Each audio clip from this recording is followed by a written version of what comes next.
Hello friends, welcome to my channel English with Chhagan Arora. Friends, आज मैं आप लोगों के लिए क्रिस्टोफर मार्लो के famous history play Edward second की समरी हिंदी में लेकर आया हूं, जिसकी डिमांड आप में से कुछ फ्रेंड्स ने की थी। एडवर्ड सेकंड एक हिस्ट्री प्ले है, one of the earliest history play है। हिस्ट्री प्ले वो प्ले होते हैं जो किसी हिस्टोरिकल इवेंट या हिस्टोरिकल पीपल पर बेस्ड होते हैं। ये प्ले 1593 में पब्लिश्ड हुआ था। इसका पूरा टाइटल हमें याद करना है, the troublesome reign and lamentable death of Edward the second king of England with the tragical fall of proud Mortimer known as Edward second. Marlowe ने इस प्ले का ज़्यादातर मटेरियल राफेल होलिनशेड के क्रॉनिकल से लिया था और उनके थर्ड वॉल्यूम से लिया था, जो 1587 में पब्लिश हुआ था। तब हम टाइम वेस्ट ना करते हुए स्टार्ट करते हैं।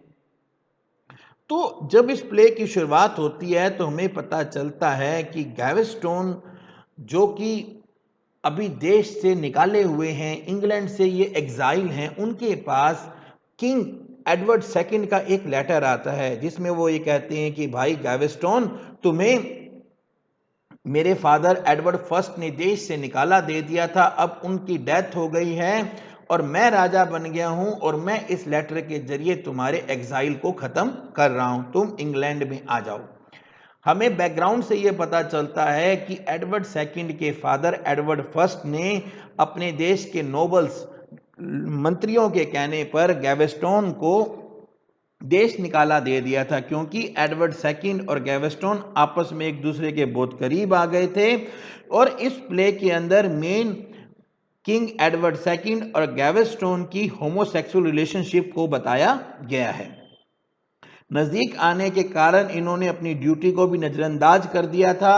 गावेस्टोन को महंगे महंगे गिफ्ट देकर और बहुत ज़्यादा अटेंशन देकर इंग्लैंड के जो लॉर्ड थे वो भी नाराज हो गए थे। अब एडवर्ड फर्स्ट के मरने के बाद गैवेस्टोन का बनवास खत्म हो गया है। गैवेस्टोन बड़े खुश होते हैं और वो ये सोचते हैं कि किस तरह मैं वहाँ जाकर सेलिब्रेशन करूँगा, ये एक सोलोलोकी में वो बताते हैं।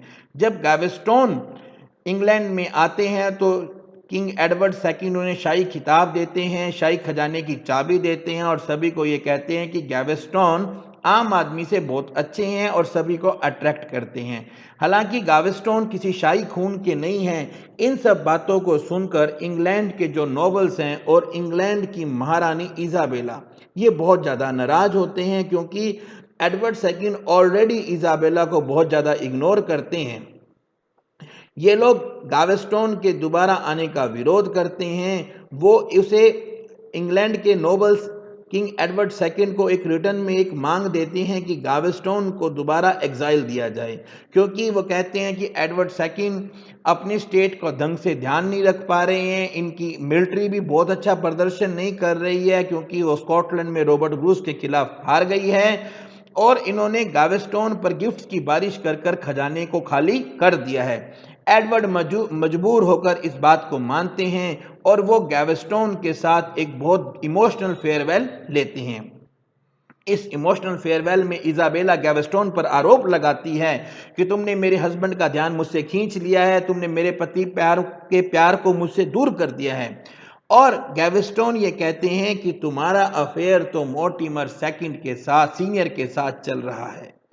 एडवर्ड्स और गैवेस्टोन अलग हो जाते हैं और गैवेस्टोन अपने एग्जाइल के लिए आयरलैंड चला जाता है। इसके बाद इजाबेला का दिल बदल जाता है। वो इंग्लैंड के नोबल्स को प्रार्थना करती है कि आप गैवेस्टोन का एग्जाइल रोक दो। जब नोबल्स विरोध करते हैं तो वो बहुत जोर देती है। वो मोर्टिमर सीनियर को ये बताती है कि अगर हम गैवेस्टोन को दरबार में रखते हैं तो वो हम उस पर ज़्यादा ध्यान रख पाएंगे और वह कोई समस्या पैदा नहीं कर पाएगा और यहाँ रहकर उसे आसानी से मारा जा सकता है और राजा की जिंदगी से दूर किया जा सकता है। उसे एक उम्मीद है कि एडवर्ड एक बार फिर उस पर ध्यान देगा। एडवर्ड इस बदलाव से बड़ा खुश होता है, पर वो इंग्लैंड के नोबल से ये सवाल करता है कि जिन लोगों ने पहले गैवेस्टोन के एग्जाइल के लिए इतना हार्ड वर्क किया था, वो अचानक गैवेस्टोन के रिटर्न का सुझाव क्यों दे रहे हैं। पर फिर वो गैवेस्टोन के आने के बाद हर तरह के टूर्नामेंट्स करवाता है, सेलिब्रेशन करता है, उसकी शादी अपनी चचेरी बहन मार्गरेट से भी कराता है। लेकिन नोबल्स गैवेस्टोन के आने के तुरंत बाद ही गैवेस्टोन को मार देते हैं। गैवेस्टोन को वो मार देते हैं और जिससे एडवर्ड बड़ा दुखी हो जाता है। एडवर्ड का भाई केंट है वो भी एडवर्ड के खिलाफ हो जाता है।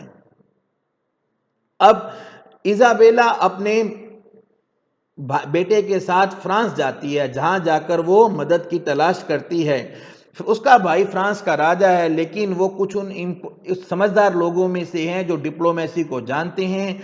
इजाबेला और उसके बेटे को फ्रांस का एक लॉर्ड मिलता है जो कि उन्हें आर्मी प्रोवाइड करवाता है। जब आर्मी इंग्लैंड पहुंचती है तो किंग एडवर्ड सेकंड देखता है कि आर्मी बहुत ज़्यादा है और वो आयरलैंड भाग जाता है। आयरलैंड में जाकर छुप जाता है, लेकिन उसे वहां पकड़ लिया जाता है। अब एडवर्ड जो है उसको अपना सिंहासन छोड़ने में कोई दिक्कत नहीं है, क्योंकि उसे अच्छी तरह से पता है कि मेरा ये जो सिंहासन है उसके बाद मेरा बेटा प्रिंस एडवर्ड ही राजा बनेगा। पर वो जानता है कि वास्तव में गद्दी पर तो प्रिंस एडवर्ड बैठेगा, लेकिन सारी जो पावर है वो मोर्टिमर के हाथों में रहेगी। उसका बेटा अभी बहुत जवान है, उसे पॉलिटिक्स का कोई एक्सपीरियंस नहीं है और उसमें पॉलिटिक्स की कोई इच्छा भी नहीं है। पर मोर्टिमर ने राजा को पकड़कर जेल में डाल रखा है। इजाबेला भी यही सोचती है कि एडवर्ड को उसके गुनाहों के लिए मार देना चाहिए, जो गुनाह उसने मेरे खिलाफ और इंग्लैंड देश के खिलाफ की हैं। मोर्टिमर लाइटबोन नाम के एक हत्यारे को एडवर्ड सेकंड की मौत का जिम्मा देता है और लाइटबोन एडवर्ड सेकंड को मार देता है। जब ये नाटक खत्म होता है तब हमें पता चलता है कि प्रिंस एडवर्ड ना चाहते हुए भी एडवर्ड थर्ड के नाम से राजा बनता है, और उसे जब पता चलता है कि उसके बाप की मौत का कारण मोर्टिमर है तो वो तुरंत ही उसे मरवा देता है। और वो जब उसे ये पता चलता है कि मेरी माँ क्वीन इजाबेला भी इसमें मिली हुई है तो वो उसे भी जेल में डाल देता है। और यहीं पर ही हमारा ये जो नाटक है वो एंड होता है। फ्रेंड्स, मेरी आपसे सिर्फ एक ही रिक्वेस्ट है कि अगर आपके कोई गरीब भाई बहन हैं जो कि पैसे के कारण स्टडी नहीं कर पा रहे हैं, तो प्लीज़ मेरे वीडियोस का आप उन्हें फॉरवर्ड कीजिए ताकि उन लोगों की एजुकेशन ना रुके। और फ्रेंड्स, अगर आप ऐसा करते हैं तो आपको इससे दुआएं मिलेंगी। हो सकता है कि उनकी लाइफ बदल जाए और उनकी दुआओं से आपकी भी लाइफ बदल जाए। आपने अपना कीमती समय दिया, इसके लिए आपका बहुत बहुत धन्यवाद। आपका दिन शुभ हो। जय हिंद, भारत माता की जय, वंदे मातरम। पढ़ेगा इंडिया तो बढ़ेगा इंडिया।